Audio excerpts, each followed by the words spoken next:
There is a photograph that has been passed around in British royal circles for decades.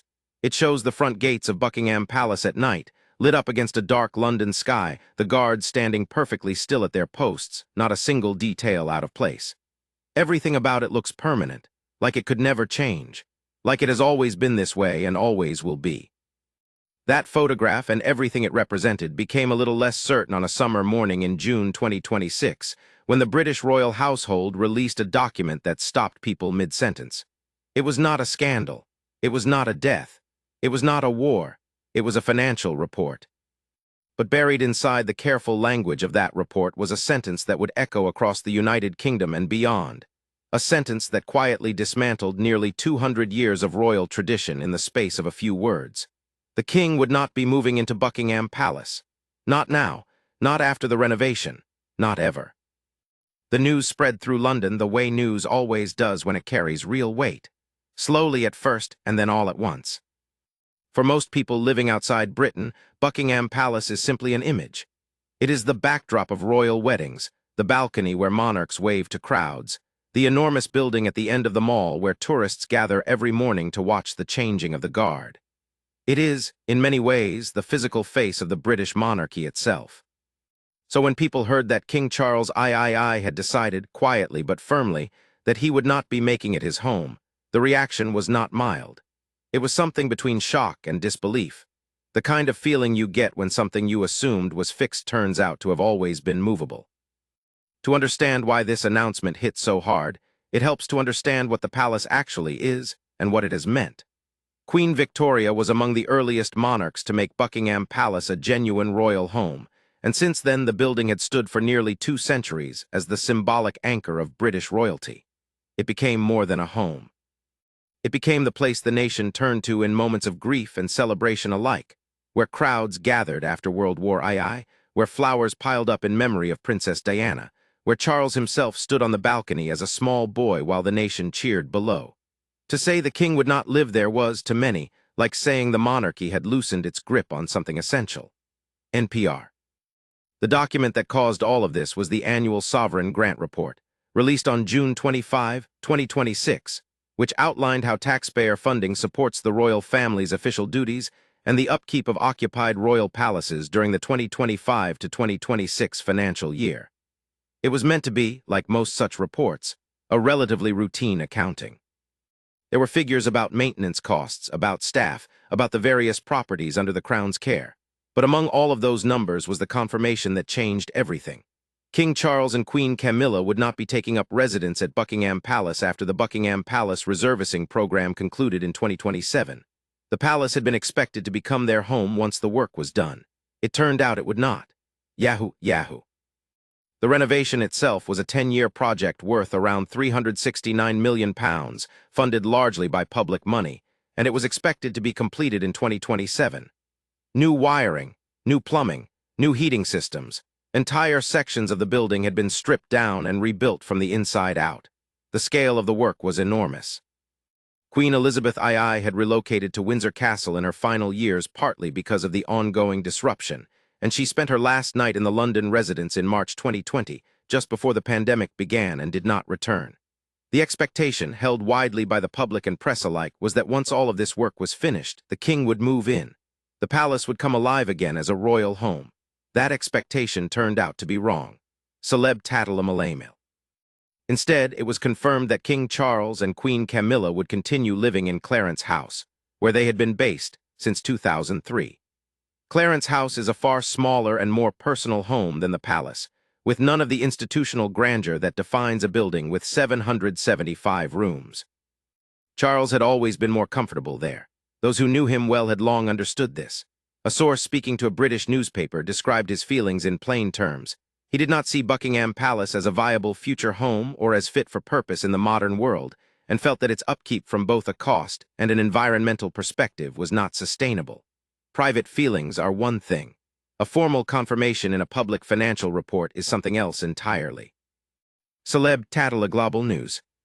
The palace spokesperson said that the king retains huge affection for Buckingham Palace and a deep respect for its role in royal and public life, and that it would remain the ceremonial and operational center of the monarchy. A palace representative added that it would be a buzzing hive of royal activity in every other way. State banquets would still take place there. Investitures, garden parties, official receptions, working rooms for the royal household, all of it would continue. The palace would still function as the working headquarters of the British crown. It simply would not be where the king laid his head at night. Yahoo! And yet, for all the careful reassurances, people could not quite let go of the symbolic weight of what had been said. Because it was not just about Charles. Prince William, the Princess of Wales, and their 3 children had already moved to Forest Lodge in Windsor Great Park in the autumn of 2025, embracing a larger family home that William indicated would remain their base even when he eventually became king. So the question that began circulating, quietly at first, then more loudly, was this. If neither Charles nor William planned to live at Buckingham Palace, what was the building actually for? The answer, as the royal household framed it, was public life, increased public access, tourism, national events, a shift in how the building was used from private royal home to something more like a working national institution, open to more people rather than sealed behind the rhythms of royal domesticity. And that in itself was not an unreasonable vision. The palace had always attracted enormous numbers of tourists during its summer opening periods. Expanding that access, opening more of those 775 rooms to public tour, could be a genuine benefit both to the country and to the crown's relationship with ordinary people who had never and would never receive an invitation. But the shift also raised harder questions about the nature of the monarchy in the 21st century. The British royal family had spent decades walking a careful line between tradition and modernization, between the mystique that gave the institution its power and the openness that kept it relevant. Moving out of Buckingham Palace, even with perfectly reasonable practical explanations, felt to many observers like a step away from that mystique. And it came as part of a series of quiet but significant changes that had been reshaping the monarchy since Queen Elizabeth II died in September 2022, changes that were happening fast enough that many people were struggling to keep track. Charles had come to the throne already older than any previous British monarch at the moment of their accession. He had spent his entire adult life in preparation for a role that defined him, while simultaneously building a reputation as someone who intended to do things differently.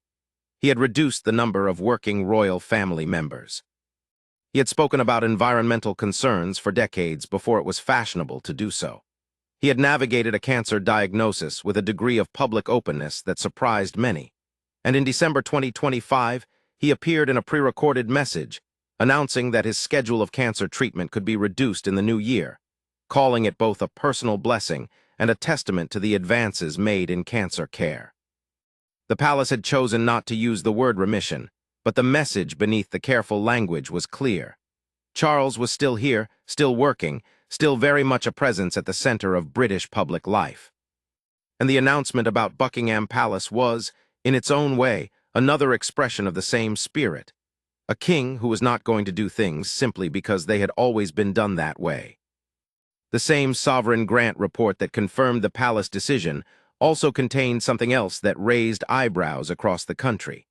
For the first time, the king's personal tax obligations were publicly disclosed. The report revealed that Charles had voluntarily paid £12.9 million in tax during the 2024 to 2025 financial year, and more than £30 million in total since ascending the throne, becoming the first British monarch to publicly disclose his tax obligations. Prince William also publicly stated for the first time that he had paid £7.7 million in tax. Celeb Tatler. This combination of disclosures arriving together in the same document was clearly not accidental. It was a statement of intent, a signal that this version of the monarchy was not going to hide behind protocol and precedent when openness was available. And to a great many people, that was genuinely admirable.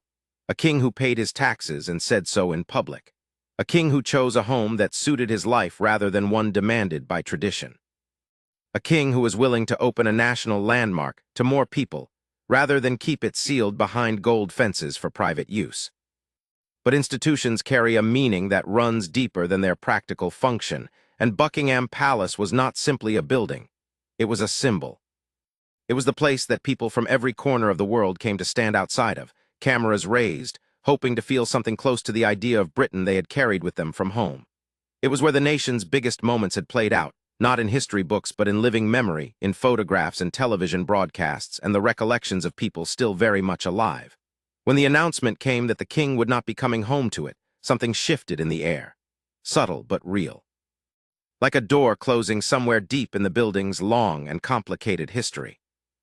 Royal officials stressed that the king and Queen Camilla would continue to work out of the palace, which would remain the ceremonial and operational center of the monarchy. The renovation would finish. The rooms would be restored, the chandeliers would be rehung, the flag would continue to fly when the king was in residence during working hours, the guards would still stand at the gates every morning.